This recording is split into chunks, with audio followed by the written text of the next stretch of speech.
দক্ষিণ কোরিয়ার প্রেসিডেন্ট ইয়ন সুক ইয়েলের অভিশংসন প্রস্তাব তার দলের নেতাদের সমর্থন না পাওয়ায় বাতিল হয়ে যায়।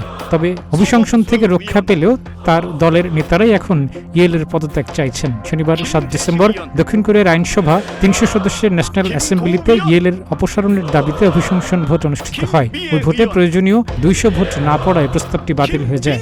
এর আগের দিন 6 ডিসেম্বর জাতির কাছে ক্ষমা চান ইয়েলের বিরুদ্ধে অভিশংসন প্রস্তাব আনার কারণ হিসেবে তার সাম্প্রতিক সামরিক আইন জারির কথা বলা হয়েছে। বর্তমানে দেশটির পার্লামেন্টে ইয়েলের দল পিপল পাওয়ার পার্টি পিপিপির দখলে রয়েছে 108টি আসন। অন্যদিকে আইনসভায় সংখ্যাগরিষ্ঠতা থাকা বিরোধীদের দখলে আছে 192টি আসন। ভোটের সময় ইয়েলের দলের মাত্র 2 জন সদস্য ছাড়া বাকি সবাই পার্লামেন্ট বয়কট করেন। অভিশংসন প্রস্তাব পাশের জন্য পিপিপি থেকে কমপক্ষে 8 জন সদস্যের ভোটের প্রয়োজন ছিল। পিপিপির নেতা হাং ডং হুন জানিয়েছেন, প্রেসিডেন্ট যদি এমনিতেই পদত্যাগ করেন তবে দক্ষিণ কোরিয়ার মানুষের মধ্যে দ্বিধা কম থাকবে এবং রাজনৈতিক পরিস্থিতি সামাল দেওয়া যাবে এবং উদার গণতন্ত্র পুনরুদ্ধার হবে। বিরোধী পক্ষ ইয়েলের অভিশংসন প্রস্তাব বাতিল হওয়াতেই থেমে যায়নি। তারা আবারও ইয়েলের অভিশংসন প্রস্তাব আনার পরিকল্পনা করছেন, এমনকি ইয়েলের গ্রেপ্তারও দাবি করেছেন তারা। অন্যদিকে দক্ষিণ কোরিয়া জুড়ে ইয়েলের পদত্যাগের দাবিতে বিক্ষোভ অব্যাহত রয়েছে। ধারণা করা হচ্ছে তার পদত্যাগের আগ পর্যন্ত বিক্ষোভ অব্যাহত থাকতে পারে, যদিও ইয়েলও তার রাজনৈতিক ভবিষ্যতের সিদ্ধান্ত তার দলের উপরই ছেড়ে দিয়েছেন। 8 ডিসেম্বর দক্ষিণ কোরিয়ার পুলিশ 4 ডিসেম্বর প্রতিরক্ষা মন্ত্রীর পদ থেকে পদত্যাগকারী কি ইয়ং হিউনকে গ্রেপ্তার করেছে।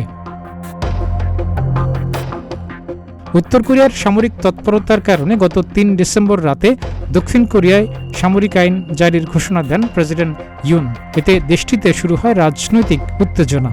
সামরিক আইন জারির পর পার্লামেন্ট ভবনে প্রায় 300 সৈন্য ঘিরে ফেলে। হেলিকপ্টার নেমে আসে আইনসভায়। ভবনের ভেতরের সকলের চলাফেরা নিয়ন্ত্রণ করা হয়। তখন সংসদের কর্মকর্তারা সোফা এবং অগ্নি নির্বাপক দিয়ে সৈন্যদের প্রতিহত করেন এবং সে সময় সংসদের ভেতরে কয়েকজন সংসদ সদস্য আটকা পড়েন। এ ঘটনা দক্ষিণ কোরিয়ার এক নায়কতান্ত্রিক অতীতের কথা স্মরণ করিয়ে দেয়। দক্ষিণ কোরিয়ার বিশেষ বাহিনীর প্রধান জানান, তাকে আদেশ দেওয়া হয়েছিল আইন প্রণেতাদের সংসদ থেকে টেনে হিচড়ে বের করে দিতে। একটি গ্রেপ্তারের তালিকা তৈরি করা হয়েছিল, যার মধ্যে বিরোধী দলীয় নেতা লি জ মিউং, জাতীয় পরিষদের স্পিকার উ উন শিক এবং পিপিপির নেতা হানের নামও ছিল। এসব ঘটনায় তীব্র সমালোচনার মুখে পড়েন প্রেসিডেন্ট। তার এই ঘোষণার বিরুদ্ধে অবস্থান নেন আইন প্রণেতারাও। পরে বিক্ষোভের মুখে কয়েক ঘন্টার মধ্যেই সামরিক আইন জারির ঘোষণা প্রত্যাহার করেন প্রেসিডেন্ট ইয়েল।